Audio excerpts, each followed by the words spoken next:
एक विलन जो पूरी स्टोरी के अंदर सबसे ज़्यादा इम्पोर्टेंट रोल प्ले करता है, क्योंकि अपने मेन कैरेक्टर की डेवलपमेंट और पूरी स्टोरी को एक विलन कंट्रोल कर रहा होता है, ना कि अपना मेन कैरेक्टर। तो कोनिचिवा मोशी मोशी नो guys, my name is Sandy और मेरे पास आपके लिए दो ऑप्शन है। क्या आप अपने फेवरेट पर्सन को सेक्रीफाइस करके वर्ल्ड को बचाओगे, या अपने वर्ल्ड को डिस्ट्रॉय करके फेवरेट पर्सन को बचाओगे? तो आप इन दोनों में से कौन सा चूज करोगे, ये कमेंट में ज़रूर बताना।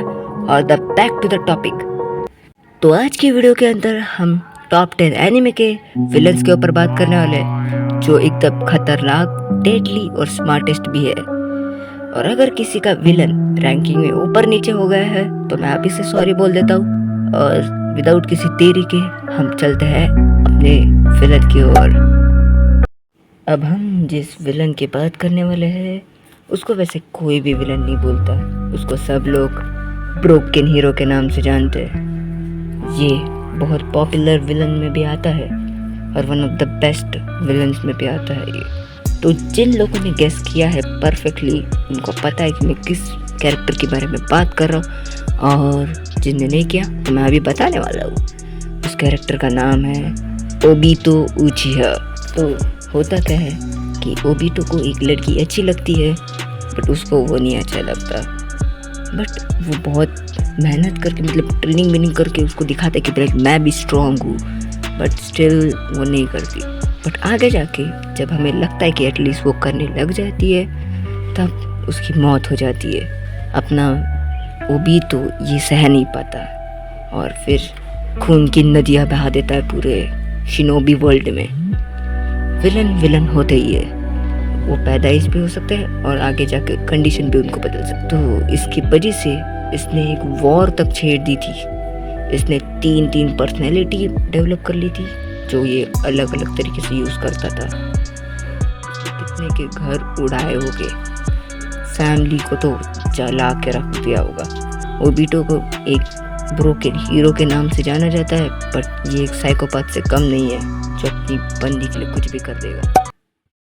टॉप 9 की जो पोजीशन है उसको होल्ड करने वाला ऑल फॉर वन है। इस बंदे को कंट्री का बिगेस्ट विलन बोलते हैं। इसका नाम काफ़ी है कि किसी भी बंदे की पैंट गीली करने के लिए। ये माय हीरो एकेडमिया से है। वैसे ऐसे बहुत कम विलन होते हैं जो स्ट्रॉन्गेस्ट और स्मार्टेस्ट होते हैं, और ऑल फॉर वन उनमें से एक है। बंदे ने हद से ज़्यादा चीज़ें कर चुका है अपनी सीरीज़ के अंदर, किडनैपिंग, मैनिपुलेटिंग पीपल्स और टॉर्चर भी। और पता है उसने किसके साथ किया था? अपने सगे भाई के साथ। तो इस बंदे में रहम तो भूल ही जाओ। क्रिएटिंग अ विलन एरा, जिसकी वजह से पूरी माय हीरो एकेडमिया खुद डूब गई थी, या पूरी सिटी जैसी प्लेस को नष्ट हो गई थी। इस बंदे को फर्स्ट जनरेशन क्वार्क के लिस्ट पे भी डालते हैं। मतलब जो फर्स्ट टाइम क्वार्क्स मिल रही थी तब इसको भी मिली थी। उस टाइम पे ये बस जिन लोगों को क्वार्क्स चाहिए थी उनको दे देता था, और जिनको नहीं चाहिए थे उनसे छीन लेता था। बाद में वो बंदा तो देने भी नहीं लगा, वो तो बस खुद के पास रखता था। ऐसे ही आगे चलते चलते वो ऐसे बहुत बुरे काम करने लग जाता है, और उसके ईवल इंटेंशंस रियलिटी में आने लग जाते हैं। और आगे जाते ही उसको ऑल माइट मिलता है, और वहाँ से अपनी एक्चुअल स्टोरी शुरू हो जाती है। तो बढ़ते हैं नेक्स्ट विलन की ओर। अब जो नंबर 8 की पोजीशन को होल्ड कर रहा है उसका नाम है एरन येगर। ये भी हाफ विलन और हाफ हीरो है। इस बंदे ने 80% ह्यूमैनिटी को डिस्ट्रॉय किया था for saving his friend. Eren Yeager ने मैनिपुलेशन और ह्यूमन की पॉपुलेशन में कमी बिल्कुल नहीं छोड़ी। लाखों को मारा होगा इसने, इतने ज़्यादा इसने खून कर दिया था। वो भी ऐसे मूवमेंट्स मतलब बताए नहीं जा सकते। इसलिए लाखों लड़कों या लड़कियों को मारा होगा, बट एक लड़की को प्यार नहीं कर पाया। वैसे लड़की बुरी नहीं है। अरे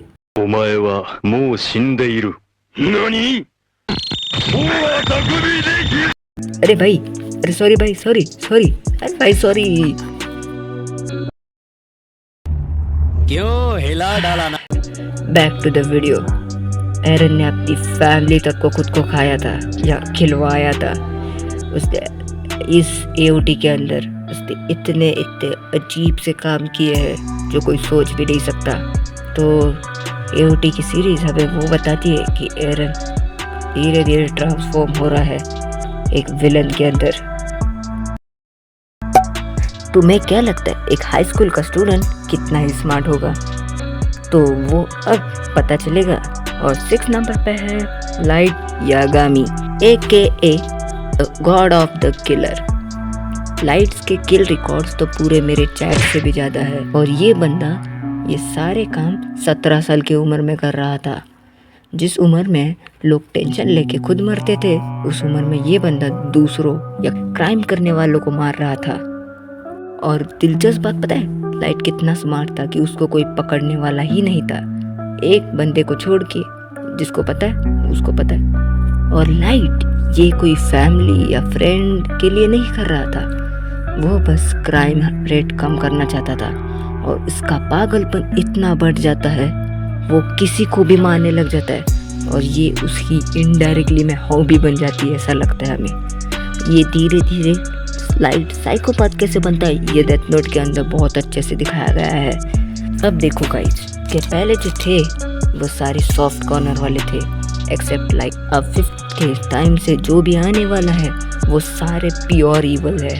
ना कोई अच्छाई ना कोई बुराई, इनके इंटेंशंस और इनकी स्ट्रेटजी और द टॉप है। तो सब्र के रह लो, क्योंकि इधर से शो एकदम रोलर कोस्टर के राइड के जैसे नीचे जाने वाला है। तो लेट्स स्टार्टेड। 5th नंबर पे है फ्रीजा। ये बंदा सेंस को ब्लैक पीपल जैसे बिहेव करता है। अरे यार फिर पुलिस पीछे लग गई। सॉरी सर, सॉरी, मैं फिर से ऐसे जोक्स नहीं मारूंगा। फिर तो चालू करते हैं वीडियो अगेन। फ्रीजा के अंदर वो सारी खूबियां हैं जो एक ईवल विलन के अंदर होनी चाहिए। ना जाने कितने लोग इससे डर के मारे बैठे थे। इसकी हर एक चीज जो एक ईवल पर्सन को दिखाती है, उसकी स्माइल, उसके बोलने का तरीका, उसकी सारी चीजें फ्रीजा को तो मोस्ट ईवल कैरेक्टर बनाती है। फ्रीजा जब सेंस को मार रहा था तो दुख नाम की चीज तो भूल ही जाओ, बंदा उस टाइम पे स्माइल कर रहा था। तो इतना कितना ईवल होगा तुम सोचो। इस बंदे ने अपनी ताकत से पूरे यूनिवर्स तक को हिला दिया था। गॉड ऑफ डिस्ट्रक्शन तक इसके बातों से हैरान थे कि ऐसा बंदा भी एग्जिस्ट करता है इन एनिमे वर्ल्ड। आप सोच रहे हो कि लाइट सबसे यंगेस्ट क्रिमिनल था, तो अब गलत हो, क्योंकि टॉप 4 पे वही बंदा बैठा है। उस बंदे ने 10 साल की उम्र में मर्डर किया था। आप 10 साल की उम्र में क्या कर रहे थे? कुछ लोग खेल रहे होगे, कुछ लोग पढ़ाई भी कर रहे होगे, कौन ही थे पता नहीं, हाँ कर रहे होगे। बट डोफी बोले तो एक डोफ्लामिंगो ने 10 साल की उम्र में अपने बाप को मारा था, और उसके लिए वो डिसीजन से वो टॉप के सीट पे बैठा है। उसके बाप की एक गलती की वजह से वो लोग वर्स्ट लाइफ जी रहे थे। But Doffy change everything. उसने उसके बाप को ही मार दिया। उसके हिसाब से गलती हुई ही नहीं होती तो हम ये लाइफ जी ही नहीं रहे होते। डोफी को एक साइकोपैथ बोलना भी कम पड़ेगा। इसकी लाफ और इसके चलने का स्टाइल दोनों ही एकदम हट के लेवल का है।